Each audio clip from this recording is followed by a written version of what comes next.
सधैँ गरिने प्रार्थनाको बारेमा बाइबलमा एउटा खण्ड छ, तर यसलाई म पहिला नेपालीबाट पढ्छु अनि यसलाई यसरी पढ्छु म भजन 34:7बाट। परमेश्वरको भय मान्नेहरूको चारैतिर परमप्रभुका स्वर्गदूतले सुरक्षा घेरा लाउँछन् र उहाँले तिनीहरूलाई छुटकारा दिनुहुन्छ। एउटा बाइबल छ, मेसेज भन्ने बाइबलले चाहिँ के भन्छ भने नि,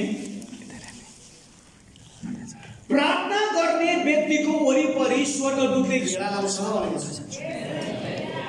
अझ के भन्छ भने नि, हरेक दिन प्रार्थना गर्ने व्यक्तिको वरिपरि स्वर्गदूत हुन्छ। सुरक्षा परमप्रभुले पठाउनुहुन्छ। तपाईलाई सुरक्षा हरेक दिन चाहिन्छ कि कहिले कहिले मात्र चाहिन्छ? त्यसैले काठमाडौँ जस्तो ठाउँमा बस्ने व्यक्तिलाई त एक सेकेन्डमा सुरक्षा चाहिन्छ।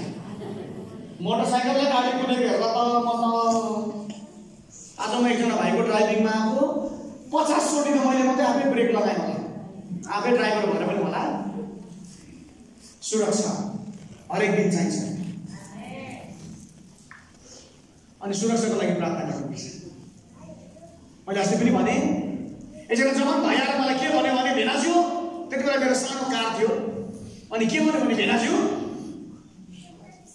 तपाईँको कार सानो हो, ठुलो किन्न पर्यो। किन भनेको त एउटा यस्तो कार आएको छ अरे, ह्युन्डाईको, ऐना पनि आफै खोलिन्छ अरे, क्यामेरा पछाडि फर्किनु पर्दैन अरे, कुनै के पनि हुन्छ अरे, कुनै के पनि हुन्छ अरे, टाढैबाट खोलिन्छ अरे, चाबी लाउनु पर्दैन अरे, आफै स्टार्ट हुन्छ अरे, थुप्रो थुप्रो थुप्रो कुरा भन्यो। उसले भने सिध्याउन दियो। अनि मैले के प्रश्न गरेँ भने, भाइ कार मन पर्यो मलाई, कति हो भनेको 22 लाख अरे। ठिक छ, मैले भने भाइ म 44 लाख हाल्छु, तर त्यो कारमा एउटा खासियत छ कि छैन, एउटा विशेषता के भएन भने, सबै विशेषता मन पर्यो मलाई, एउटा विशेषता बताऊ। इनकेस हामी त पहाडमा हिँड्छौँ, गाडी चिपेर भिरमुनि गयो भने फनाक्क फर्केर रोडमा आउने खासियत छ कि छैन भनेको छैन अरे त्यस्तो। त मैले भने के काम त्यो कारमा, त्यो कारकै काम गर्नु मेरो मान्छे यसो प्रभु धन्यवाद। एक समयमा थोत्रो स्कुटी चढेर हिँड्ने हैसियत नभएको मान्छेले प्रभुले कार चढेर बोल्नु भएको थियो, प्रभु धन्यवाद। मलाई हरेक दिन परमप्रभुले त्यही कारमा सुरक्षा दिनुहुन्छ। हात भाँचेको छैन आफै खोलिहाल्छु, मोटो बाँधेको छैन आफै पछाडि हेरिहाल्छु, किन चाहियो क्यामेरामा हजुर। किनकि मलाई थाहा छ, मलाई मेरो जीवनको सुरक्षा मैले चढेको कारबाट यसको इन्जिन र ब्रेकले होइन, मलाई मेरो सुरक्षाको निम्ति परमेश्वरले हरेक दिन स्वर्गदूत पठाउनुहुन्छ। अघिल्लो दिन बिर्तामोडको विराटनगरबाट उडेको एउटा हवाई जहाजले आफ्नो चक्का निकालेन भनेर सुन्नुभयो कि तपाईँहरू कोही हुनुहुन्थ्यो त्यो जहाजभित्र? भोलिपल्ट म त्यही जहाज चढेर काठमाडौँ आएको मै। त्यसको टायर निस्कोस् कि ननिस्कोस्, त्यसको पाङ्ग्रा निस्कोस् कि ननिस्कोस् मलाई थाहा छैन, मलाई सुरक्षा गर्ने स्वर्गदूत सधैँ निस्केको हुन्छ मेरो लागि, सधैँ निस्केको। म डराउँदिनँ। हवाई जहाजमा चढ्नु भएको छ नि, माथि गएर कतिको डराउनु भएको छ। म त मजाले सुत्छु त्यति बेला, रमाइलो लाग्छ साँच्चै भनेको। देश विदेशको यात्रा गर्दै गर्दा टर्बुलेन्सलाई भेट्दै गर्दा डरले कतिजना त मनमा भन्नुहुन्छ इस्यु इस्यु एउटा डरा इस्यु इस्यु भनेको भन्दै क्या बेसी डराएर नि। म त सन्तोषसँगले बस्छु किनकि मलाई थाहा छ म हरेक दिन प्रार्थना गर्छु अनि हरेक दिन प्रभुले मलाई स्वर्गदूतको सुरक्षा पठाउनु भएको छ। यसको मतलब फेरि भिडबाट हाल्नुहोस् भनेको होइन, त्यतिको लागि तपाईँले बुद्धि पनि दिनुभएको छ। अस्ति मैले भन्दै थिएँ नि, त्यो चुरोटमा खानु भनेर बाहिरमा कहाँ लेखा छ भनेर भनेर त्यो लाग्यो। पास्टरलाई साह्रै रिस उठेर भन्नु पर्यो, भाइ यस्तो सानातिना कुराको लागि बाइबलमा ठाउँ नभएको गरेर पत्ता नै लेखिदिएको छ।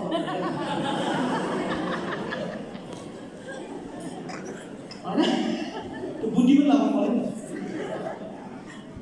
स्वर्गदूतले मलाई समाचार भन्दैमा पाहाडबाट हाल्नु चाहिँ भएन, तर आवश्यकता परेको बेलामा मेरो परमेश्वरले सुरक्षा जहिले पनि पठाउनुहुन्छ नै भन्नुहोस् है। तर प्रार्थना चाहिँ गर्नुपर्छ है तिमीहरू। यो मैले काठमाडौँको यात्रामा मेरो श्रीमतीलाई सुरु गरेर प्रभु हामी यात्रा सुरु गर्दैछौँ, हाम्रो पाइताला र पाइला कता कता दोहोरिनु पर्ने तपाईँ आफै सम्हाल्नुहोस्। आजको कार्यक्रमको लागि मैले प्रार्थना गरेर आएको होइन, तर मैले एउटा चाहिँ भनेको मेरो पहिलालाई डोर्याउनुहोस् भनेर त्यति बेला आज यो ठाउँबाट पास्टर सिलास बोल्नुपर्ने मलाई एकदमै अप्ठ्यारो भइराखेको छ। पास्टर सिलासको ठाउँ मैले खोसे जस्तो भइराखेको छ। फेरि बेलुका गएर उहाँकै घरमा बसेर खानु बस्नु परेको छ मैले आज। अप्ठ्यारो भइरहेको छ। सबैजनाले भन्नु उहाँ मैले भन्नु भएन, आजको दिन परमेश्वरले तपाईँलाई सुनाउँदै हुन्छ, हामी तपाईँलाई सुनाउँदैछौँ। मैले प्रार्थना गरेँ, प्रभुले उत्तर दिनुभयो। पर्सि 10 गते, हामी 10 तारिक, आज 22 गते होइन, 24 गते बालाजुको कुन चर्चमा? जीवित हजुर जीवित विश्वास मण्डली लिभिङ फेथ चर्चमा बिहान 10 बजेदेखि रिभाइभल मिटिङ हुँदैछ। अहिले भर्खरै पास्टर कुमार पोखरेलले मलाई अनुरोध गर्नु भएको छ, आज आराधना गर्ने आराधना दललाई नै पर पठाइदिनु पर्यो अरे। थोरै नयाँ ढोकाको बोल्दै हुनुहुन्छ हाम्रो केटाकेटी नानीहरूले साँच्चै राम्रो आराधना गर्ने। यिनीहरूको लागि जोरदार ताली बजाइदिनु।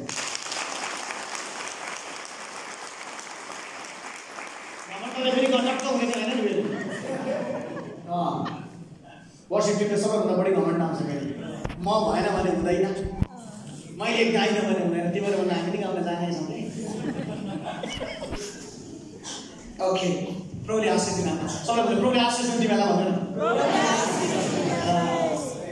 प्रभुले आशिष दिनु। वाह, तपाईँलाई 10 तारिक पनि स्वागत छ। 10 गते हामी 24 गते पनि बालाजुमा तपाईँलाई स्वागत छ। अधिक जानकारीको निम्ति हाम्रो आयोजक वर्गलाई तपाईँले भेट्नुभयो भने आशिष पाउनुहुनेछ। जहिले पनि प्रार्थना गर्नुपर्छ। एकजना पास्टर बाले मलाई के भन्नुभयो थाहा छ? बाटोमा भेट्नु पनि उहाँले भन्नुभयो, सन्तोष सर यो पालि यति धेरै समस्या भयो, यति धेरै समस्या भयो सन्तोष सर, प्रार्थना गरिन्जेल भयो, प्रार्थना गरिन्जेल भयो भनेपछि उसले अरू बेला प्रार्थना गर्थेन। कहिले कहिले पनि गर्दैछ जब जब उसलाई समस्या पर्छ। इसाईहरूको कमजोरी यहाँनिर छ, समस्या पर्दा मात्रै प्रार्थना गर्छ। मैले तपाईँलाई अघि नै सिकाएँ, प्रार्थना गर्ने सबैभन्दा बेस्ट टाइम कहिले हेरेँ जब तपाईँलाई प्रार्थना गर्न मन लाग्दैन, त्यति बेला बेस्ट टाइम। प्रार्थना भन्ने कुरा यस्तो हो, तपाईँलाई मन परे पनि गर्नुपर्छ, मन नपरे पनि गर्नुपर्छ। हामी लोग्ने स्वास्थ्य कार्यक्रमलाई उठाउँछौँ। कहिलेकाहीँ मलाई थाहा भइरहेको हुन्छ उसलाई प्रार्थना गर्नु मन छैन आज भन्दैन। कहिलेकाहीँ मलाई थाहा छ यो बुढोले आज प्रार्थना गरेको छैन, उसले मलाई भन्छ औ प्रार्थना गरौँ। रिस त उठ्छ तर के गर्नु, आफै सिकाउने मान्छे। अनि हामी दुईजना उठेर अनि भन्छु तिमी सुरु गर न, उसले भन्छ तपाईँ गर्नु न, तिमी गर न, तपाईँ गर्नु न, तिमी गर न भन्दा भन्दै एकजनाले प्रार्थना सुरु गर्छौँ। अनि हामी कति समय प्रार्थना गर्छौँ। प्रार्थना गर्न मन नपरेको बेलामा प्रार्थना गर्नुपर्छ। मेरो कसरी भन्नुहोस्, प्रार्थना सधैँ गर्नुपर्छ भन्नुहोस् त। अनि मात्रै परमप्रभुले सुरक्षा पठाउनुहुन्छ। कति विश्वासीले भैँचालाको बेलामा मात्रै प्रार्थना गर्छ। प्रभु मैले व्यभिचार गरेको हो, मैले पाप गरेको, मेरो कानले सुनेको छु। अन्त म त भन्छु प्रभुलाई, प्रभु बेला बेला भैँचाला पठाइदिनुहोस् भनेर। अस्ति एक ठाउँमा मलाई सिकाउन बोलाएको थियो, मैले सिधै भने रातभरि मोबाइल खेल्ने कुकुरहरू मान्छेलाई भनेको होइन, मैले त्यो खेल्नेलाई मात्रै भनेको। मैले भने रातभरि मोबाइल खेलाउने मान्छेहरूको मोबाइल भोलिपल्ट छाप छुरु फुटोस्। प्रार्थना नगरी मोबाइल खेलाउनेको मोबाइल छाप छुरु फुटोस्। फुटेपछि त्यो मोबाइल किन्ने पैसा कहिले नजुटोस्। जुटिहाल्यो भने पनि ट्याक्कै किन्नेमा यी छ सालो जिउँदो। चितवन नबोलेको मैले, चितवन नबोलेको 1-1.5 महिना अगाडि। एक हप्तापछि चितवनको पास्टरले मलाई फोन गरेर 2 जना बहिनीको फोन झार्न फेरि फुटेछ। हालेलुया। आज म तपाईँलाई आशिष दिएर पठाउँछु यहाँबाट। कहिले कहिले मात्रै प्रार्थना गर्ने, दिन रात मोबाइलमा झुन्डिने, टिभीमा झुन्डिनेको टिभी योपालि चट्टानले ब्लु फुटोस्। आमेन भन्न सक्नुहुन्छ? प्रार्थनामा भन्दा बढी मोबाइलमा घोप्दै नबुकदनेस्सर राजाले चाहिँ मूर्ति बनाएर घोप्टिन लगाएर अहिलेको राजाले चाहिँ मोबाइल बनाएर घोप्टिन लगाइरहेको छ। तपाईँले याद गर्नुहुनेछ अहिलेको छोराछोरीहरू नि 8-9 वर्षको यो पछाडि कुम्लो निस्किँदैछ भनेको। यसो बेसी भयो, चेक गर्नुहोस् है। के गर्नु पनि यो अब नानीले बुद्धि लगाउला नि त्यसो भए कुत्ताले बनाइन्छ भन्दाखेरि म बाटा छ अहिलेको जमानाको कुकुर वक्तो परेर हेरे पनि कुकुर उकालो फर्केर हेरे पनि कुकुर दायाँ फर्के पनि कुकुर बायाँ फर्के पनि कुकुर पवित्र आत्मा जिउनेहरू चाहिँ फेरि ढुकुर आमेन के रूपमा देखा पर्नु भयो ढुकुरको रूपमा हामीलाई चाहिएको ढुकुर हो कुकुर होइन ढुकुर बोक्ने व्यक्ति चाहिएको छ आमेन रातभरि प्रार्थना नगरेर मोबाइल खेलाउनेहरूको आज आशिष बोल्दैछु मोबाइल फुटोस् आमेन भन्नुहोस् न त्यसपछि मोबाइल किन्ने पैसा कहिले नजुटोस् जुटिहाल्यो भने ट्याक ट्याके मात्रै जुटोस् कल गर्न मात्रै मिलोस् त्यो पनि बेला बेला ह्याङ भएर स्विच अफ भएकै होस् यस्तो वचन तपाईँले अन्त सुन्न पाउनुहुन्न सन्तोष देवताले मात्रै बोल्छ यस्तो किनकि म डराउँदिनँ सत्य कुरा बोल्न मन पराउनेले पराओस् मन नपराउनेले मन नपराओस् मलाई 18 वर्ष अगाडि हृदयबाट मन पराउने व्यक्ति यति राम्रो दिदी छँदैछ अरू के छ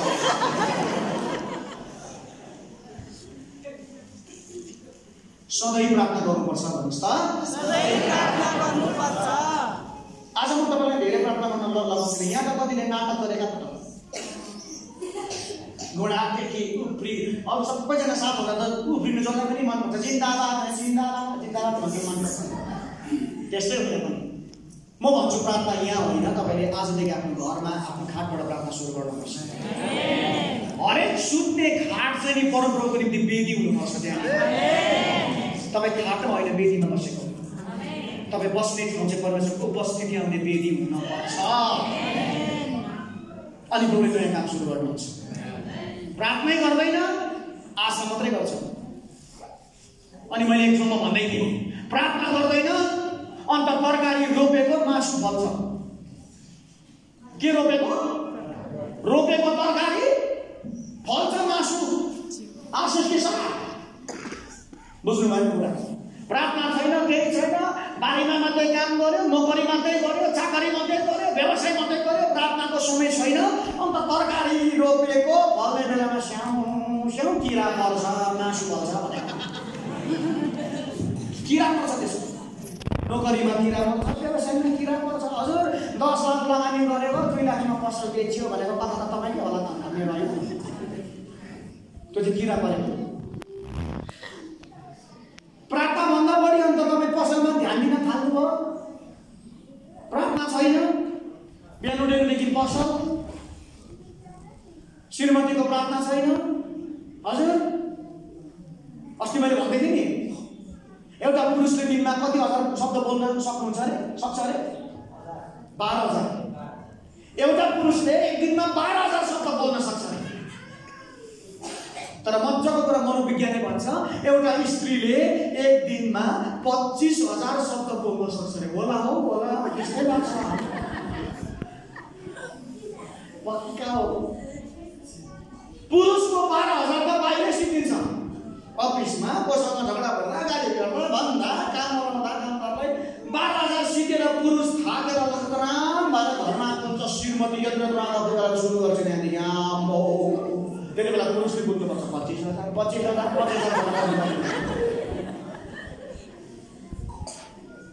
तर मैले सिकाएको छु आमा दिदी बहिनी आज पनि सिकाउँछु तपाईँको 25,000 चाहिँ तपाईँको लोग्ने आउँदाखेरि दिनभरिमा खपत गरेर बस्नुहोस् न त्यो खपत चाहिँ तपाईँले प्रार्थनामा गर्नुभयो तपाईँको घरमा चाहिँ पनि शान्ति हुन्छ 23-24,000 पैसा चाहिँ के अरे शब्द चाहिँ प्रार्थनामा खर्च गर्नु भएको छ भने नि लोग्ने आउँदाखेरि के पनि हुँदैन अहिले बुढो माने हुन्छ त्यहाँदेखि के पनि त्यो घरमा चाहिँ पनि मेन शान्ति हुन्छ श्रीमती प्रार्थना गर्दिन यत्रो गर्दन हालेर बस्या छ कपाल पनि हुलुमा पारेर हजुर बुढो आउन पासेन सुरु गर्छ फलानुले भित्रै फलानुले सोफा भित्रायो बुढोले फलानुले कान्छीले भित्रायो तिमी के भन्छौ भने पनि के भन्ने होला फेरि प्रार्थना गर्नुहोस् न तपाईँको परिवारसँग सबै कुरामा बढेको बदल ल्याउनुहुन्छ बुढा देख्नुहोस् 24,000 25,000 शब्द प्रार्थनामा सक्छ त्यो गर्दा पनि शान्ति हुन्छ बाबुहरू तपाईको दिन चाहिँ प्रार्थनाबाट सुरु हुनुपर्छ। तपाईको दिन चाहिँ परमेश्वरमा भर परेर सुरु हुनुपर्छ। यसकारणले गर्दा मैले हिजो पनि सिकाउँदै थिएँ, तपाईको बाइबल उत्पत्तिको किताब के भनेर सुरु भएको छ, के लेखेर सुरु भएको छ, मैले पटक पटक सिकाएको छु कुरा। बाइबलको पहिलो शब्द के हो भने नि आदिमा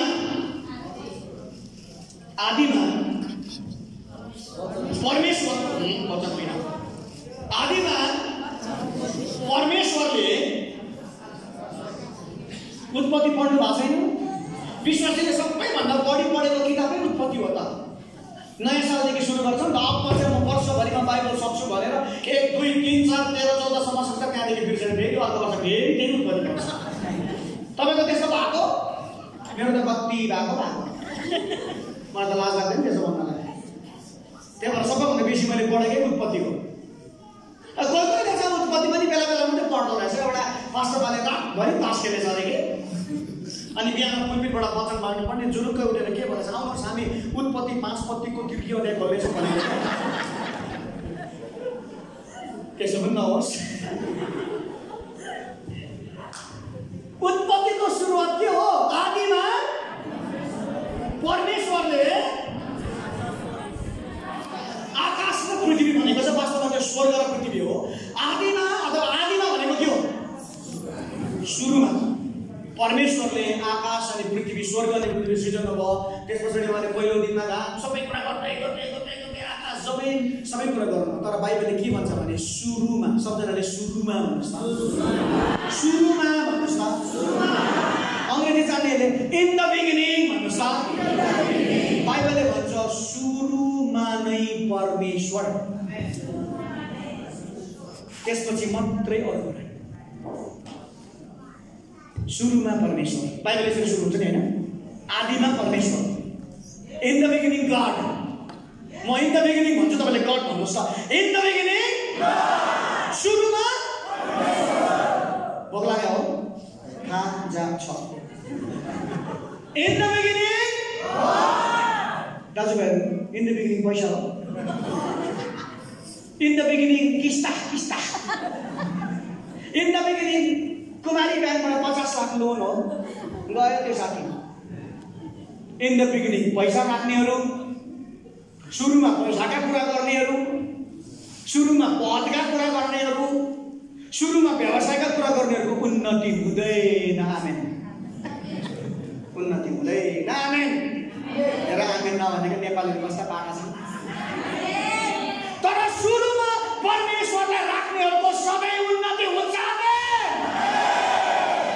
सुरुमा परमेश्वर राख्नु पर्यो नि। सुरुमा किस्ता, सुरुमा नोकरी, सुरुमै पैसा, सुरुमै उठ्ने बित्तिकै एक ताल भात। बुढी भात पकाइनुहोस्, के पकाएको हो? टाउकोबाट खनाइदिउँ, चुप्प लागेर मुखैबाट बनाउनु, किन टाउकोबाट बनाउनु? सुरुमै भात, उठ्ने बित्तिकै मोबाइल, उठ्ने बित्तिकै रेडियो, उठ्ने बित्तिकै टिभी, उठ्ने बित्तिकै फोन। कति दिन्छ आज मलाई? उठ्ने बित्तिकै झगडा, आमा दिदीबहिनी उठ्ने बित्तिकै किचन, उठ्ने बित्तिकै त्यो किचनमा मात्रै छिरेर चाहिँ कौन सा हेलिकप्टर बनाउनु भयो तपाईँले आजको दिनसम्म? गरेको भनेको थिएँ कालो भाडा बोलेको म, तर अहिले कालो फेरि भरे सेतो, फेरि एकछिनमा कालो। उठ्ने बित्तिकै भात, सुरुमै भात। नेपालीले जानेकै यति, उठ्ने बित्तिकै भात, सुरुमै भात। उत्पत्तिको किताब त्यसरी लेखेको छ, आदिमा परमेश्वर भनिसके, आदिमा भात भनेको छ। सुरुमा परमेश्वर, सुरुमा भात होइन। आमा दिदी बहिनीहरू, भोलिको बुढालाई भन्नुहोस् बुढी भात पकाइस्, होइन पर्छ सन्तोष गुरुवाला भनेको सुरुमा परमेश्वर हाल्यो, तिमी पनि सेकेन्ड थर्ड नम्बर आउँछ भनिदिनु।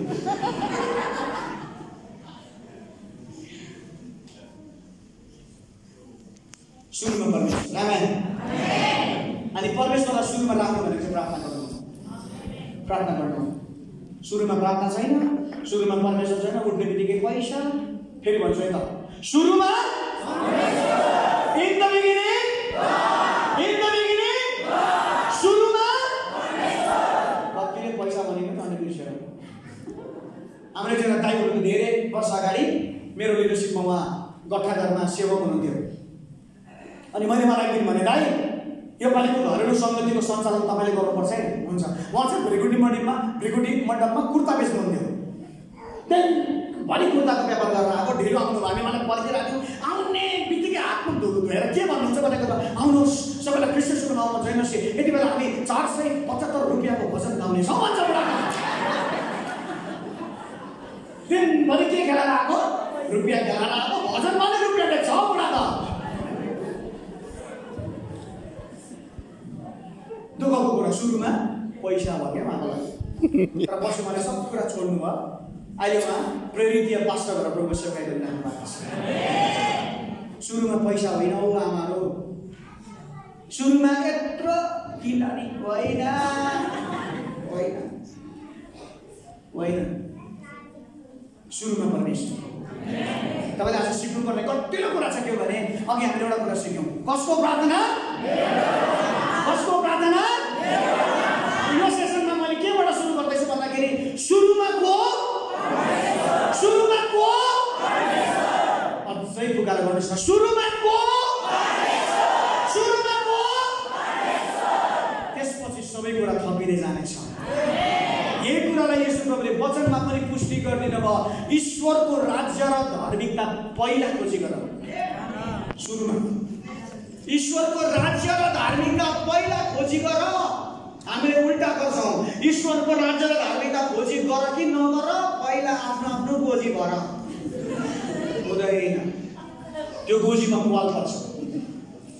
त्यो गोजीमा पुवाल पर्छ। कति बेला त्यो पैसा सिद्धिन्छ थाहै हुँदैन। सुरुमा परमेश्वर। अब नेपालमा जागृति आउँछ। जागृति नि हजुर मञ्चबाट आउँदैन। जागृति साउन्ड सिस्टम र आराधनाबाट पनि आउँदैन। जागृति चाहिँ घुँडाबाट सुरु हुन्छ। प्रार्थनाको घुँडाबाट जागृति सुरु हुन्छ। हाम्रो आज पार्टिसिपेन्ट्स कतिजना छ यहाँनिर? 200 300 जति होला। 300 जनाले हरेक दिन प्रार्थना गऱ्यो भने देशमा जागृति आउँछ। कसको प्रार्थना? मेरो। सुरुमा को? परमेश्वर। यति बुझेपछि त तपाईँ यहाँबाट अब गए पनि भयो। जय मसीह सबैलाई। नजान्नु हुने? अझै सिक्नु हुने? आमेन। तपाईँलाई मजा आउँदैछ? प्रभुको उपस्थितिमा मजा आउनुपर्छ। अब म तपाईँलाई सिकाउँदैछु। बाइबलमा अर्को प्रार्थना छ, मध्यरातको प्रार्थना। वाह।